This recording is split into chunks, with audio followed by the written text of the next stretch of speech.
Once I have entered the course learning objectives and outcomes for this particular class, I can move down to working in the things for this assessment cycle, which is 2014-2015. There are three components of this year's assessment cycle. There's the course assessment plan, which is where we outline the measures that we will be using in order to see if we are achieving our course learning objectives.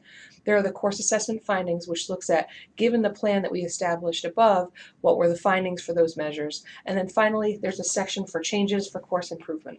So if we stumble upon things that we want to make changes for in the future years, this is the place where we will capture those changes.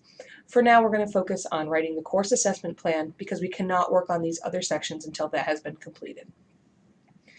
When you click on course assessment plan and you click checkout, yours will look slightly different from mine the first time. There will be two orange buttons on the screen, one that says create new plan, one that says select an existing plan. You will select create new plan because there's no plan to copy. Once you click on the orange button that says create new plan, it will bring you to a page that looks just like this. It auto-populates your mission statement here, which is actually your course description, just so you can keep it in mind when you're adding your outcomes for this year. When I go to select outcomes, it asks me, do I want to accept and return to the plan, or do I want to select an existing set? As I have no outcome sets attached here, I need to select an existing set. When I click on that button, it shows me the sets that are available for me to link to. You will only have one, as we only have one set of course learning objectives. So I will select this set, and I will select continue. Now I can see all of the learning outcomes that I set in the course learning objectives section above.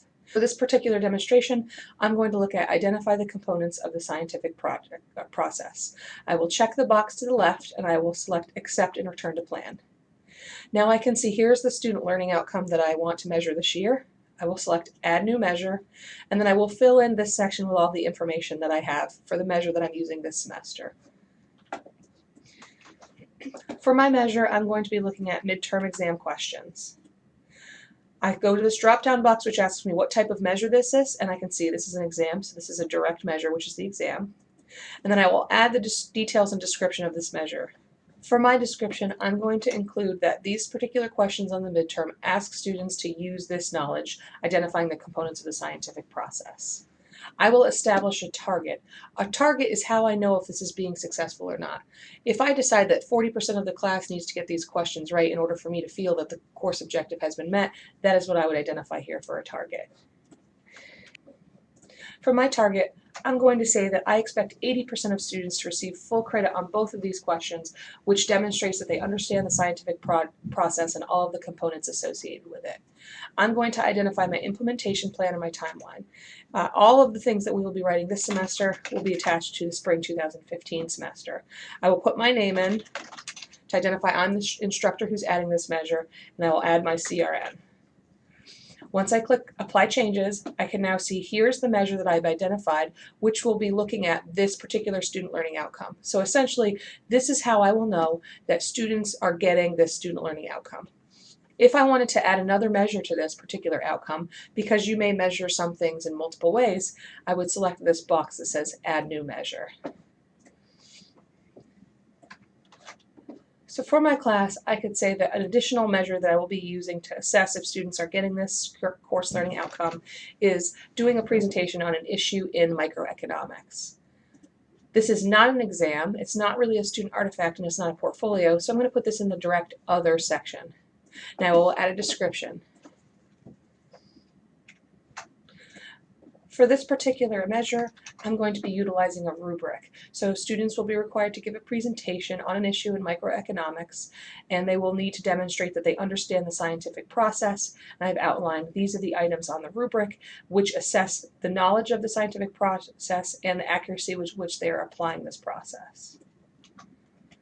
So I've outlined the description and the details for this particular measure. Now I will identify my target.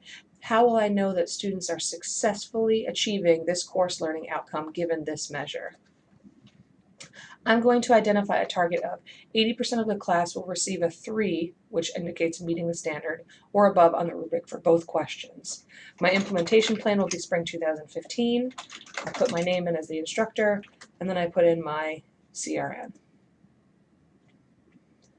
Now I can see here are the two measures that I've established to look at this student learning outcome. Not every student learning outcome will have multiple measures, and if I want to look at a different student learning outcome, I will go up to Select Outcomes. I will check the other outcomes that I'm going to be assessing.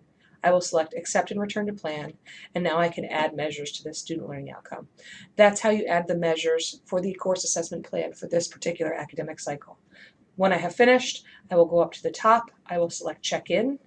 I can add a comment to the revision history log if I want, or I can just return to the work area. Now I can see the work that I have done this particular session.